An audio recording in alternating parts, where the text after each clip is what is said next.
The Pagan Invasion is an explosive new 13-part video series providing a thorough behind-the-scenes examination of today's New Age movement and neo-pagan revival. Each superbly produced volume features rare footage from around the world, along with expert analysis by noted Christian leaders and authors. For more information, contact your local Christian bookstore or call 1-800-828-2290. California residents call 1-800-633-0869.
Hello, I'm Chuck Smith. And I'm Carol Matriciana. Welcome to this edition of The Pagan Invasion. Halloween is a festival that conjures up images of ghosts, skeletons, black cats, witches on broomsticks, and little costumed children scurrying about the neighborhood. Trick or treat! Oh my goodness! Hi there. And who are you? The vampire. Dracula's wife. While there are some people who may be concerned about the origins of Halloween and its focus on blood, death, horror, and the occult, to millions of youngsters across the nation, it has been adopted as a time to pursue scary fun. It is an opportunity to dress up in ghoulish or fanciful costumes, to engage in the fantasy of being a witch or a vampire, ghost, or devil. Eager trick-or-treaters solicit candy door to door or bob for apples at Halloween parties. Others brave haunted houses and horror movie marathons, while the more daring visit cemeteries at midnight, play with Ouija boards, and hold seances in an effort to contact spirits of the dead. One of the biggest promoters of Halloween is the public school system.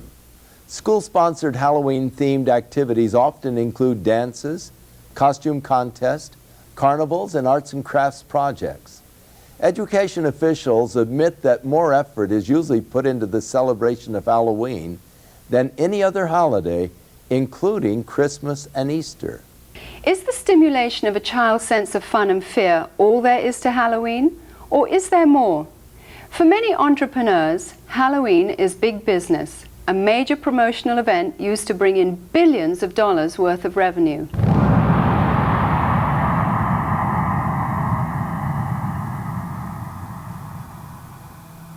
In addition to the usual costumes of cartoon characters for children, a growing number of outlets are featuring more macabre and sinister creations for purchase. This one well-known department store chain will sell more than $500 million worth of Halloween paraphernalia this year. And that doesn't include revenue from the sales of trick-or-treat candy. Costume shops such as this one are able to stay in business year-round as a result of the tremendous sales and rentals they receive during the Halloween rush. Farmers also view Halloween with an eye toward making big profits. Pumpkins are a traditional Halloween accessory used by households nationwide as jack-o'-lantern decorations. This one Southern California field of only 164 acres will yield nearly $250,000 to its owner. Halloween is manipulated by the promoters of horror movies and videos as a major marketing opportunity. While horror films used to be synonymous with B-movies and considered the conventional low-budget industry standby, today they account for nearly 20% of all of the revenue received by feature film producers and distributors. The success of the technical revolution in special effects has attracted serious film directors to produce well-crafted, elaborate horror productions. A recent visit to the Video Software Dealers Association exhibition in Las Vegas showed that the two biggest selling artistic genres were pornography and horror. Hollywood is continuing to capitalize on society's growing craving for the occult and demonic. The irony is that while these producers label such films as fun and make-believe, many of them hire practicing witches or Satanists as technical advisors who ensure the authentic reproductions and performances of rituals, sacrifices, spells, and curses. People are so hyper during the day, they need to come home and watch something that's totally unreal so they can release themselves from all the pressures. It's just the type of thing that makes you laugh and forget about life. Over the last 2 decades, most horror films have become far more graphic in their depictions of violence and cruelty. Movies affectionately known as splatter films routinely detail torture and dismembering of bodies, drinking of blood, cannibalism, rape, and a host of other grotesque atrocities. Well, we think it's pretty fun. A lot of people just like it because it's fun, it's wacko, it's not real, and so it's just the type of thing that people like to watch because you don't have to think reality when you watch it. When it comes to gore or splatter or any other particular genres, the justification lies in our Constitution. I don't feel anybody has the right to tell me what I can or cannot watch. Most of these films receive R ratings, which mean that children under 17 cannot view the film or rent the video without the accompaniment of an adult. Yet this precaution is seldom enforced, for 15 is the average age of those who see these films. While many producers claim that these gruesome spectaculars are merely fun and not dangerous to the psyche of our youth, many of the scenarios from the horror films are duplicated in copycat crimes which make for sensational headlines.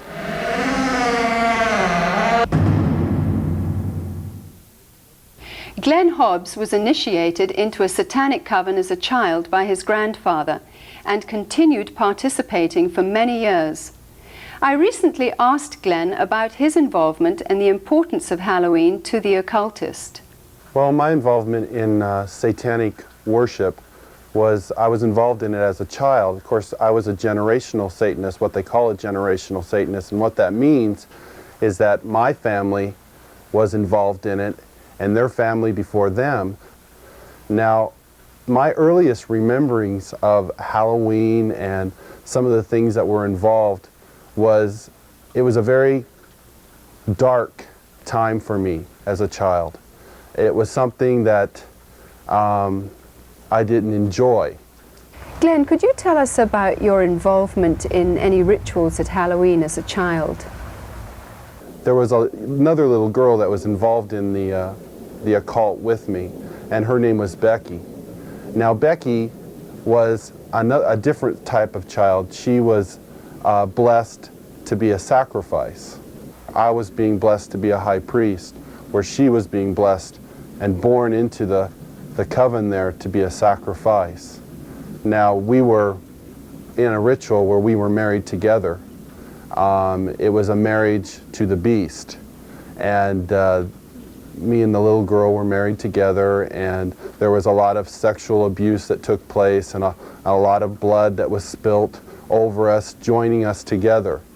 When do Halloween rituals actually begin, and what is the ultimate purpose of Halloween? Well, the ritual that I remember the most clearly began about the end of September. Me and the little girl, the one I mentioned named Becky, the abuse was very concentrated at that time.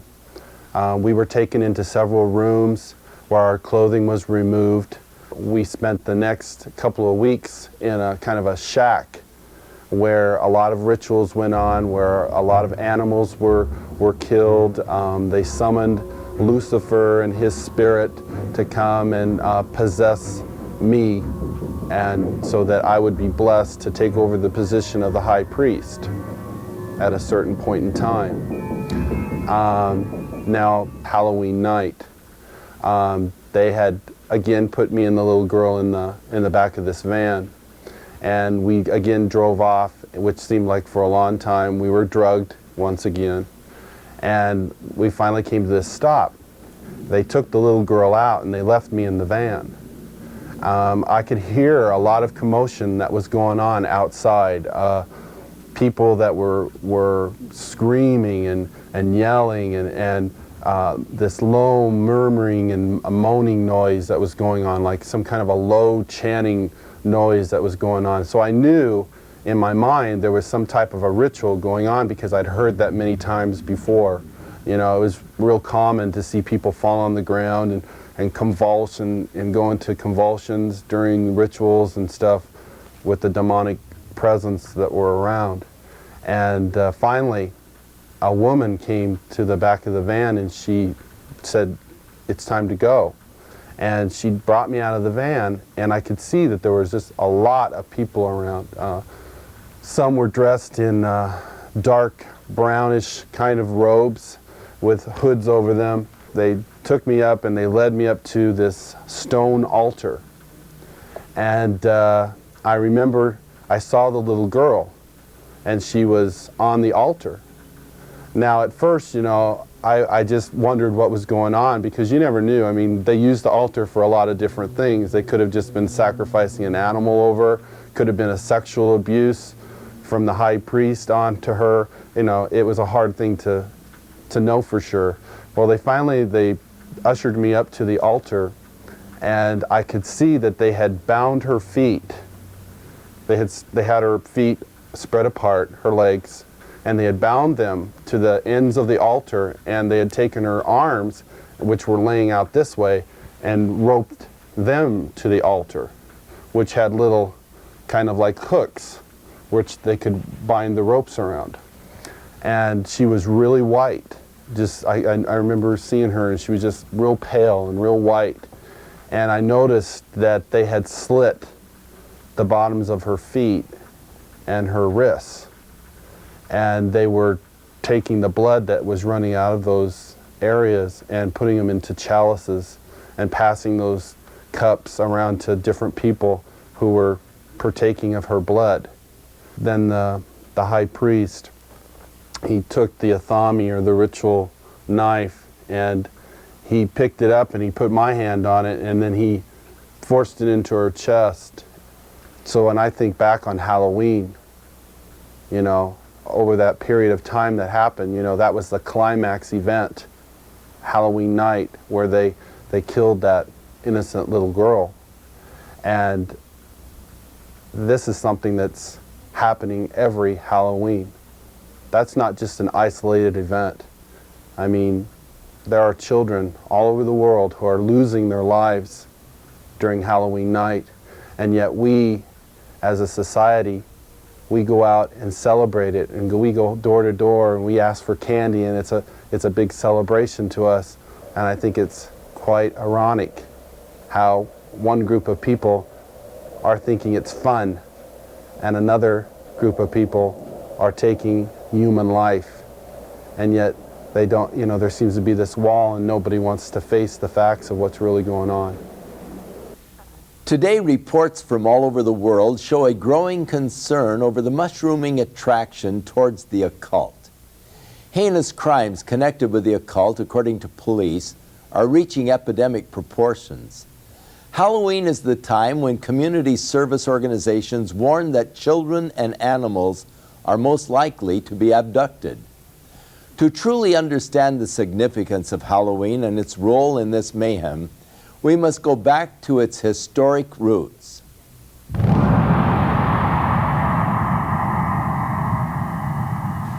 the south, the west, the north, hearken to the witch's rune. What you are looking at are actual rituals and spells being performed by practicing witches and druids throughout America and Europe. These are not actors or reenactments, they are real. Most of Halloween's customs are the remainders of pagan superstition relating to Samhain, the Druidic New Year.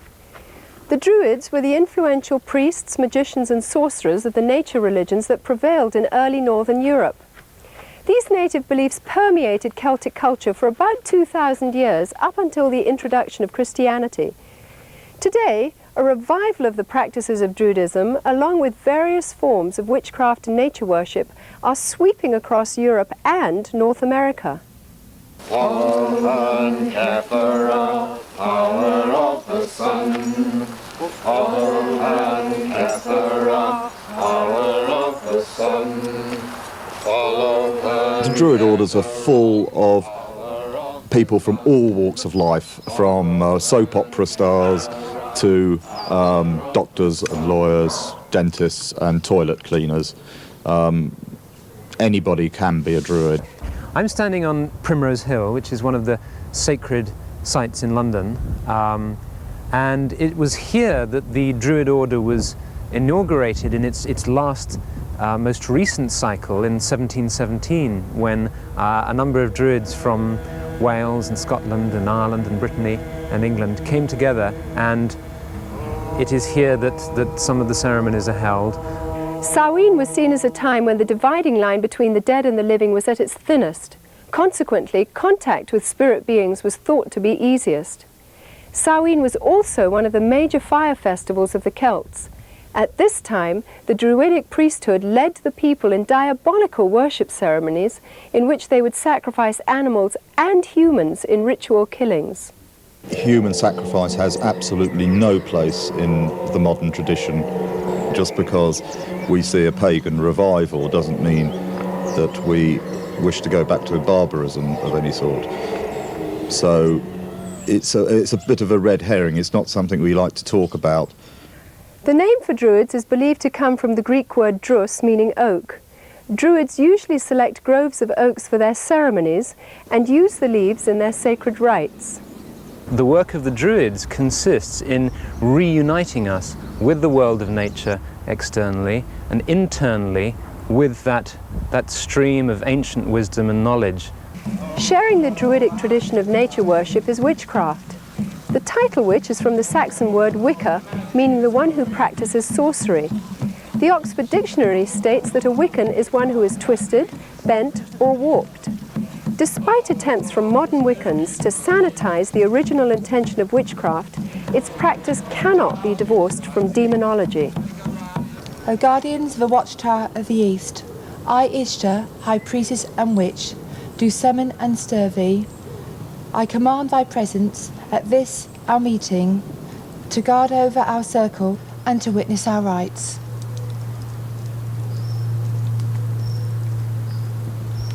So mote it be. So mote it be. My mother was a witch, and my grandmother was a witch, and I have been a witch for as long as I can remember. Since I have been practicing the craft, there has been a great revival. I believe there's about 1 million people in England alone that practice witchcraft. The pagans are all over the place with their covens. If they're not calling themselves witches alone, they are paganistic in their ways. There are probably now as many people practicing witchcraft in Britain as there are committed Christians. I regard myself as a natural witch. I was regarding myself as a witch since early childhood. I was brought up in a very isolated part of the country, on the Welsh border, which has a long tradition of magic and Welsh sorcerers. It's almost as if there's a kind of grassroots feeling back towards paganism. We live in a kind of post-Christian era almost, and that people are moving towards a kind of neo-paganism, I suppose. We learn as practicing witches to tap into forces of nature and to actually, if you like, send out a spell or an incantation or an invocation in a very powerful way. It's in many ways to bring you back to nature, to bring oneself back to nature, and to learn how we fit in with the natural scheme of the universe and the natural scheme of the earth, and understanding what we need to do to heal the planet. Because worship of nature is so central to their theology, large numbers of practicing druids and witches are dedicated to today's ecology movement. We have a number of initiatives which include planting groves of sacred trees and a campaign for individual ecological responsibility, which is concerned with showing how each of us can become ecologically responsible. But I think the time is coming now where we have to take the responsibility by the throat and actually get out there and say, there are answers here. I'm not prepared as a pagan, as a priest, and as a practicing witch to sit back and see my planet, my mother, raped any longer. Goats, oh, answer unto me. Halloween is often confused as a Christian holiday because of its association with Christian All Saints' Day or the Eve of St. Hallows, All Souls' Day. In fact, the original Christian dedication used to be celebrated in May and was intended to honour those Christians who died for their faith. But by the 9th century, the influential Roman Catholic Church changed the holiday to November, and the Protestant Church soon followed. Today, a thin Christian veil attempts to disguise an ancient pagan festival of the dead, which has become not only a secular observance, but notorious as the most favoured holy day of witches, sorcerers and devil worshippers. I can't really say when I became interested in Wicca, because it's always been part of me, part of my roots. I love Halloween. I think I'm a very autumn person. We dress up the house with cobwebs and so on, and we cast a circle, and we have a smoky cauldron, and we all scry, which means do clairvoyance, into the smoke which comes out of the cauldron. And we open the gates of the underworld, and if any spirits want to come forward and speak, we listen to them. My first initiation, when I became first degree, was on Halloween, and I felt very, very much in tune with the god. The ancient Druids worshipped Baal, one of the most powerful of all the demon kings. In the list of Enochian demons, Baal is said to be a king which is of the power of the East. Eastern religions emphasize that spiritual power comes from meditation. The common denominator between Druids, witches and Satanists is the practice of meditation for the purpose of making contact with the spirits of the dead or disembodied souls. You do a lot of meditation with the arts, and you get onto this higher plane. It becomes less physical and more mental. It takes years of painstaking study, meditational work, finding your higher mind, being able to actually tap into the forces of nature and use those? I have, on occasion, touched upon, I suppose you could call them spirit guides. People describe them in different way. I am aware of a hierarchy of spiritual advisors who live on another plane of consciousness that you can approach, that will acknowledge you and advise you and assist you. We have what we call contacts. There are other names for them. They are beings, that's the easy thing to call them, which can be people who have lived on the earth, or they can be God forms. They become almost as real as the people standing next to you. And whoever else you call doesn't actually materialize. You can't see them in the physical sense, but mentally you know that they are there. You can see them in your mind's eye. They represent really forces in the universe. Forces that are like gravity or wind, but they're forces that have to do with our internal makeup and make our minds work in the way that they work.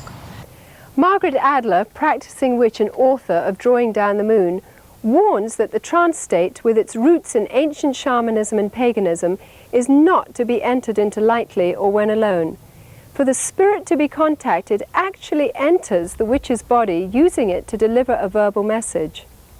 There is a possibility, if you don't cast a circle, the forces that could come into the room could take over in a form of possession. We had one example here where one young woman, a nurse, was possessed by, I don't know what it was, but a horrible voice came through her and she passed out. While occult procedures in their rituals may vary in intensity, the fact is that witches, as well as Satanists, commemorate Halloween night with the same fervent dedication to invoke spirits for personal power. Queen of heaven, queen of hell, horned hunter of the night, lend your power unto our spell, and work our will by magic right.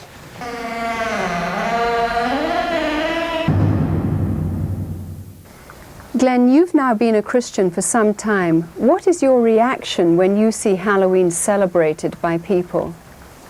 Whenever Halloween time starts coming around, about the 1st of October, you go into the stores, you see the costumes, you see the mother with her little girl putting the witch's hat on her, and the little boy getting excited about getting the devil mask, and you see the candy, you see the Halloween pumpkins, you see people decorating their houses with skeletons and all these symbols of death.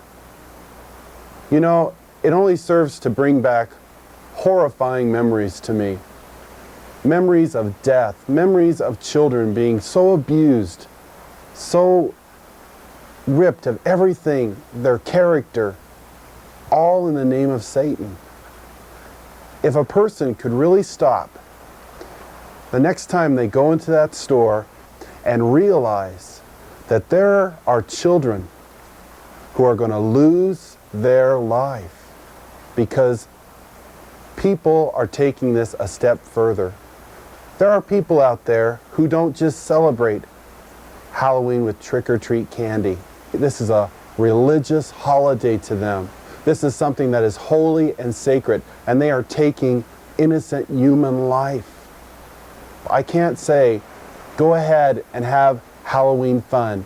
It doesn't matter if you're participating in Halloween, even if you're not a Satanist, you know, if it's just for fun. No, because these Satanists are using this as a smokescreen. Glenn, you said that Halloween is a religion of Satan. What do you think when you see churches and Christians celebrating Halloween? It makes me sick that the Church of Jesus Christ would take on this horrible demonic thing that is happening in our world. Christians should be the ones who are standing up against this. Christians should be the ones who are saying these terrible things are happening and we want to stand against this. Churches should not be having these Halloween parties at all. They should be coming together as brothers and sisters in Christ, binding together and coming against these dark forces, praying for these children that God will spare their lives, that somehow God will intervene and save these children. Whether the public chooses to believe in the frightening growth of Satanism or not, the fact is that a highly organized network of Satanists are operating in America and Europe today. They seem to be respectable members of society and are integrated into all professions and walks of life. We go now to a special report from noted author Hal Lindsey, who is on location at a site known to be used for satanic rituals.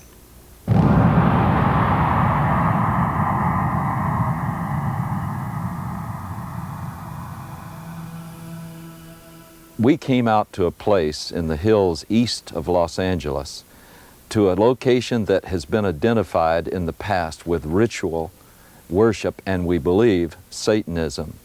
Frequently, this site has been discovered with candles that had been used in ritual, and you can look at some of the artifacts we found here today, upside-down crosses that were put around, bones that are scattered around here, and various satanic symbols, but also something disturbing in the light of what we'll be talking about in the future, and that is the diaper of a very, very small baby.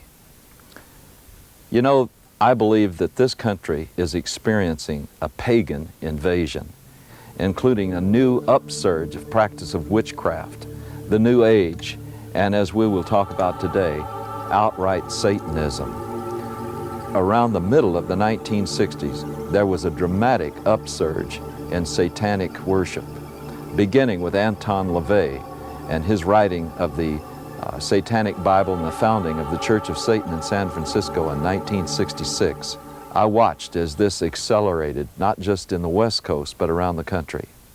When Charles Manson and his gang in 1969 committed the horrible, brutal crime at Sharon Tate's home, this was done in connection with all of the paraphernalia of Satan worship. This started a whole avalanche of satanic crimes.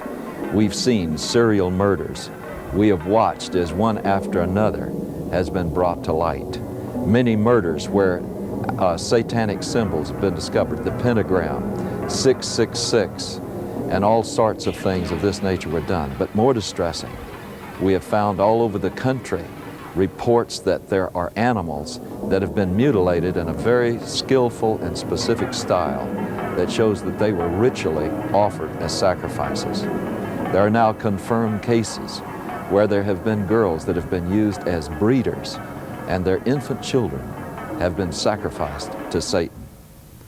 Halloween seems to be the high holy day for the Satanist and the occultist.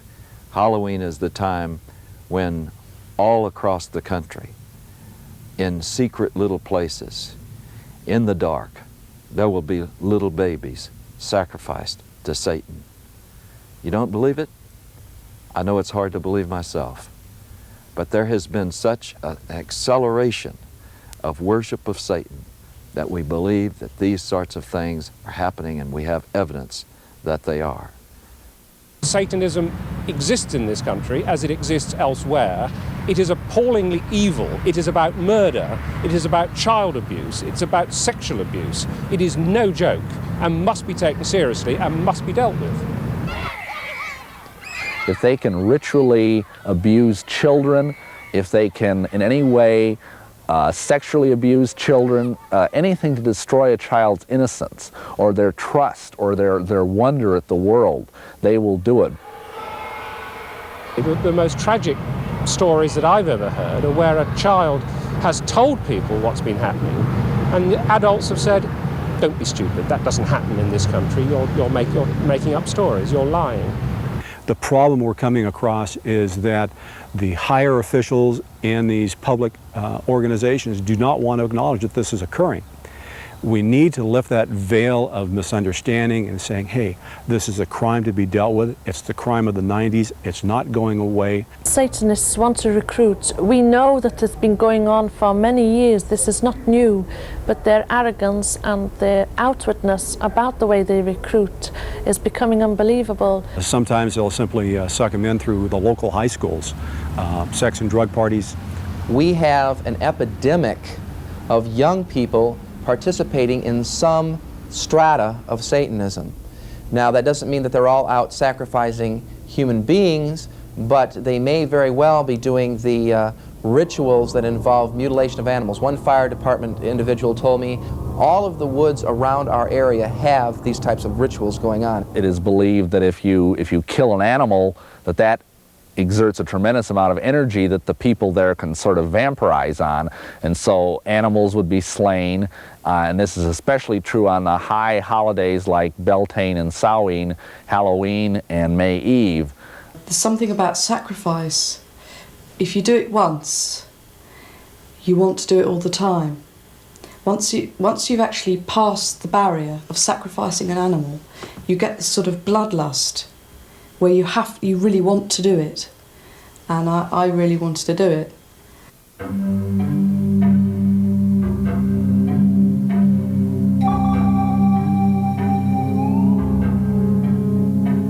This lady in a black robe came forward with this little baby. And at first I didn't realize it was a real baby. And she just laid it on the altar. It was breathing, but it wasn't crying. And then the high priest just took the athame, or the ceremonial dagger, and just cut the baby's throat and caught the blood in a chalice. At that point, I was staggering, reeling. I thought I was just going to throw up. I just couldn't believe it. But by then, I was so scared that I just stood there. And then when I was led forward, I thought, this is it, it's your turn, they're going to kill you. And I was lifted up onto the altar. Now, I at that time was still in white. It was part of a sacrifice known as the sacrifice of the White Virgin. And the same blood that had come from the baby was daubed all over my body. Then the high priest raped me. And I think at that moment, I was just, the fact I was still alive went through my mind. I thought, you're still alive. I then had to sign in blood a parchment stating that I would never, ever reveal what had happened in a coven. If I did, I would die. Are human beings being sacrificed? Yes, they are. There's a lot of things that I would look for to make a determination on a ritualistic crime. It could be marks that are found at the scene. It may be things like a pentagram. It may be an upside-down cross. It could be, again, the number 666. It could be a loss of blood in the body, certain parts removed in a certain manner. They're victims. Some were targeted for specific reasons. One, because they wouldn't join. Two, because they did join and they want to drop out. Some of their victims are themselves. They voluntarily do it.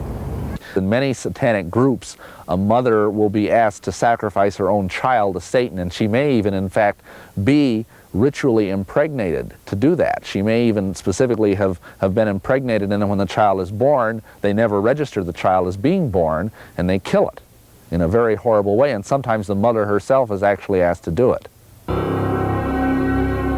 Some of you may not even believe what you've just seen. You may believe that this is just something that's aberrational and that it just doesn't reach the mainstream of America. But just think about some of the headlines we've had recently. The case in Matamoros, where a group in Mexico were practicing human sacrifice, where they kidnapped and actually sacrificed several innocent young people. And think about the Night Stalker case here in Los Angeles, with Ramirez brazenly flashing the satanic symbol and saying, "Hail Satan," and holding up his palm with a pentagram in it. And yet Ramirez was convicted of some of the most brutal crimes that we've ever seen in this civilized society. One case where he caused the woman to say, "Hail Satan," while he was raping and sodomizing her alongside of her husband, whom he had already murdered. These are things that were done as a result, I believe, of getting involved in Satanism. The real Satanists, the hardcore Satanists, are involved in criminal activity, and for that reason they are going to try and look as normal as possible, the better to be able to deceive you. They're doctors, they're lawyers, they're teachers, they're oftentimes people who are in positions of great influence over small children.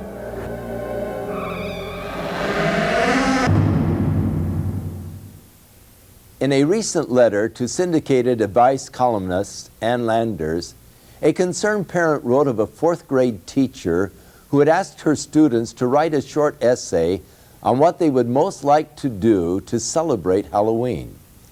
80% of her 9-year-olds expressed the wish to kill somebody. It is easy to see how Halloween's ambiance can promote an unhealthy desire for violence. All of today's seemingly innocent Halloween customs and symbols have their origins in the ancient Celtic Day of the Dead. For example, the practice of trick or treat is from Celtic tradition, where people gave food in return for blessings from spirits of the dead. Failure to supply treats would result in demonic retaliation. Jack-o'-lanterns grew out of the Celtic tradition of carving the faces of demonic spirits on turnips and later on pumpkins.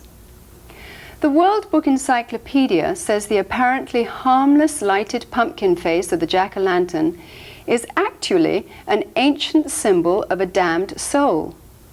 Candlelit pumpkins, or skulls, at a home signified that the occupants were sympathetic to Satan and would therefore receive mercy by spirits and trick-or-treaters on their Halloween rounds. Perhaps the most sickening of all Druidic New Year practices were the human sacrifices which occurred at midnight. Adults and children alike would be thrown into huge fires while the celebrants danced around them in demonic fits of abandon. By morning's light, only ashes and bones would remain. These were called bonfires, which is where we get the tradition of bonfires today. The Druids believed that black cats were reincarnations of the evil dead and were possessed with supernatural power and knowledge. Bobbing for apples was part of the Druidic New Year sexual divination ceremony of fertility. The broomstick and witches' hats were originally considered phallic symbols. When used in the rituals of witchcraft, these objects supposedly transform the sexual energy released during orgasm into psychic energy. By understanding the pagan origins of Halloween, we can no longer claim ignorance. As parents, we are called to a sense of responsibility and must decide whether to allow our children to participate in occultic celebrations which glorify the powers of darkness. Deuteronomy chapter 18 spells out God's position concerning man's participation in divination, sorcery, or communicating with the dead. Verse 12 states that whoever does these things is detestable to the Lord. By participating in the customs of Halloween, whether in fun or ignorance, we are continuing in practices which have been consecrated to Satan.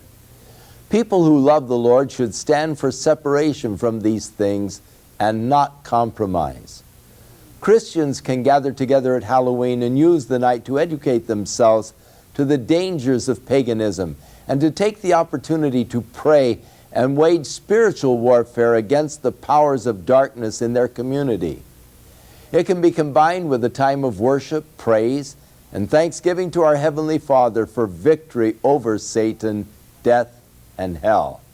Many of the people appearing on this program got involved in the occult because of a desire for divine-like power. The source of occult power is Satan. It is deceptive, exploitive, and will eventually fail to deliver on its promises. And there is always a hidden and heavy price to pay. The power God offers mankind, on the other hand, stems from a personal caring for that which He created. If you don't know God, but would like to experience His life-changing power, then recognize that Jesus Christ wants to be the Lord and Savior of your life. If you accept the fact that His death and resurrection is payment in full for all of your sins, you will have everlasting life. Within all of us, there is a God-shaped vacuum. Throughout the ages, man has attempted to fill that void with the things of the world. But it is only through a relationship with our Creator that we can be truly satisfied. His Holy Scriptures reveal the way in which we can be reconciled to God, and that is through the provisions of His Son, Jesus Christ. I'm Chuck Smith. And I'm Carol Matriciana.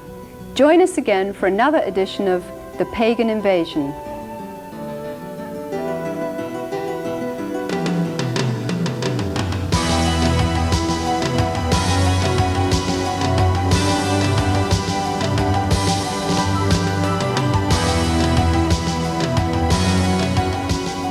The Pagan Invasion is an explosive new 13-part video series providing a thorough behind-the-scenes examination of today's New Age movement and neo-pagan revival. Each superbly produced volume features rare footage from around the world, along with expert analysis by noted Christian leaders and authors. For more information, contact your local Christian bookstore or call 1-800-828-2290. California residents call 1-800-633-0869.